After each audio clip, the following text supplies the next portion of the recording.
کر پڑھیے صلی اللہ علیہ یا رسول اللہ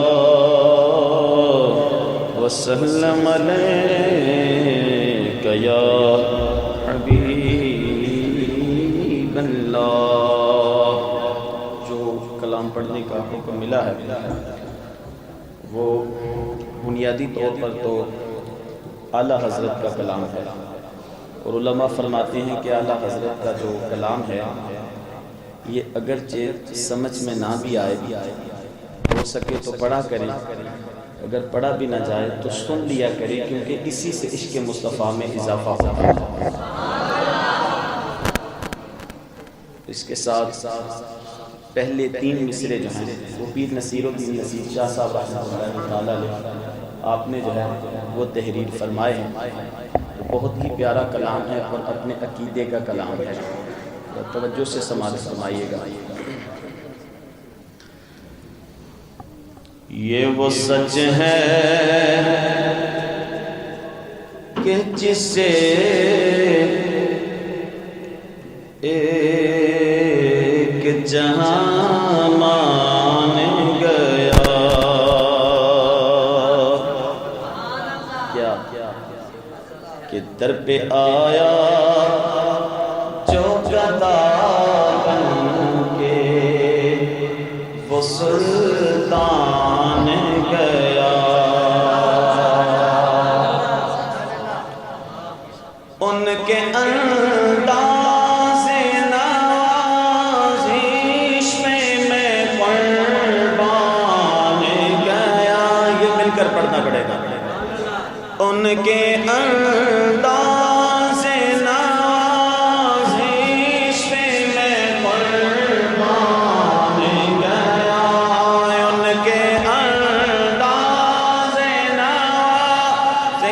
نوازش میں قربان گیا، ان کے انداز نوازش میں قربان گیا، نعمتیں بانٹتا جی سمت عظیم گیا، نعمتیں بانٹتا جی سمت عظیم گیا،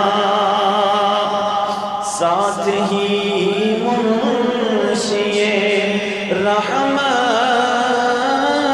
کا قلمدان گیا،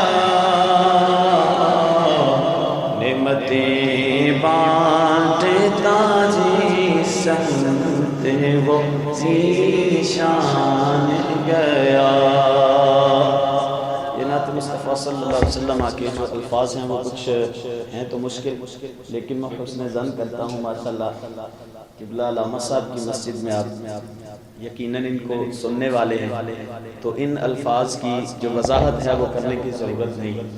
الحمدللہ یقیناً آپ نے ان کی زبان اقدس سے کئی مرتبہ ان کی تشریح و توضیحات جو ہیں سماعت کی ہوں گی، تو مختصر سے وقت کے اندر جو ہے وہ آپ سنتے جائیں کہ شاعر نے اپنا جو تخیل ہے، جو اپنا خیال اور تصور ہے، اس کو کس انداز سے بیان کیا۔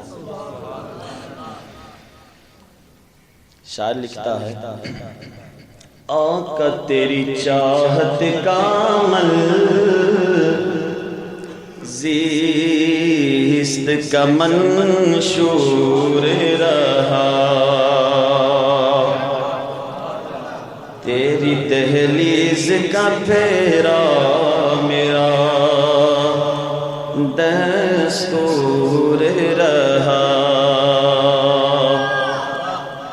اور یہ الگ بات کہ تو آنکھ سے مستور رہا، یہ الگ بات کہ تو آنکھ سے مستور رہا، دل ہے وہ دل جو تیری یاد سے معمور رہا، دل ہے وہ جس کے دل میں یاد مصطفیٰ کو مل کر پڑے کہ دل ہے وہ دل جو تیری یاد سے معمور رہا، سر ہے وہ سر جو تیرے قدموں پہ قربان گیا، نعمتیں بانٹے تاجی سمت وہ شان گیا۔ آگے بڑا ہی پیارا جملہ ہے، اپنا عقیدہ بھی بیان کیا اور اپنا جو اندازے اور طرز زندگی ہے اس کو بھی بیان کیا ہے، بڑا ہی خوبصورت۔ دنیا کے اندر آج فی زمانہ حالات بھی کچھ اس طرح کے ہیں کہ حضور کا نام لینا اور حضور سے پیار کرنا بھی جرم ہو چکا ہے۔ تو آپ دیکھیں کہ اعلیٰ حضرت اور پیر نصیر الدین نصیر شاہ صاحب رحمۃ اللہ تعالیٰ علیہ دونوں نے مل کر اپنا عقیدہ کیسے بیان کیا۔ فرماتے ہیں دوستی سے مجھے مطلب ہے نہ کچھ بیر سے کام، کیوں کہ ان کے صدقے میں پڑا ہے نام کسی غیر سے کام، بس ان کا شیدا ہوں مجھے کیا حرم و دیر سے کام، ان کا شیدا ہوں مجھے کیا حرم و دیر سے کام، ان کا شیدا ہوں مجھے کیا حرم و دیر سے کام، انہیں جانا انہیں مانا نہ رکھا غیر سے کام، تو للہ الحمد میں دنیا سے مسلمان گیا، نعمتیں بانٹے تاجی سمت وہ شان گیا۔ آخری شعر سوال فرمان بام مقصد پہ تمنا کہ زینے پہنچے، لب ساحل پہ نصیر کے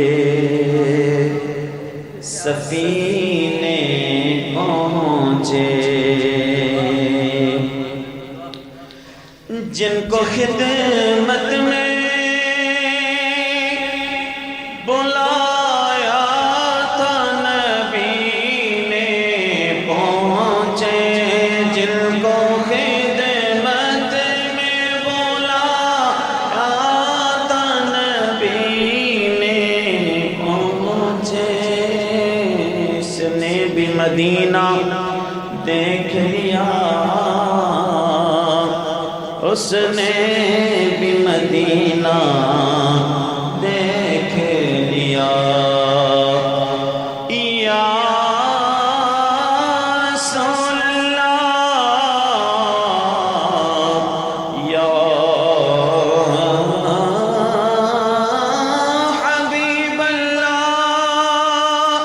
کبھی ہم بھی تو کہیں کہ ہم نے بھی مدینہ دیکھ لیا، جن کو خدمت میں بلایا تھا نبی نے پہنچے، مل کر پڑھیے، جن کو خدمت میں بلایا تھا نبی نے پہنچے، جو مدینے جانا چاہتا ہے یاد مل کر پڑھیں، جن کو خدمت میں بلایا تھا نبی نے پہنچے۔ ہو سکتا ہے کسی کے دل میں خیال ہو کہ ظاہری تو میرے پاس کوئی بھی اسباب نہیں ہے. تو شاعر نے اس کا بھی جواب لکھا ہے.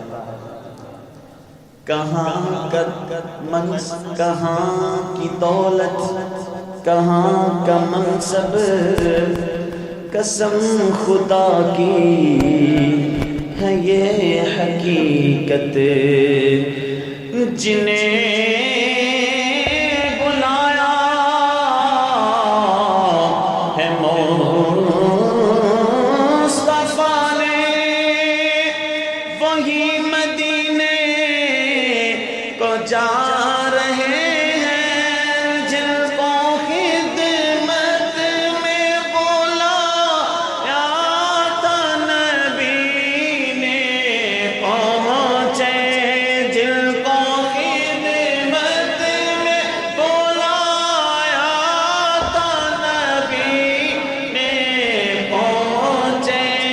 جانو دل ہوش و خیرت سب تو مدینے پہنچے.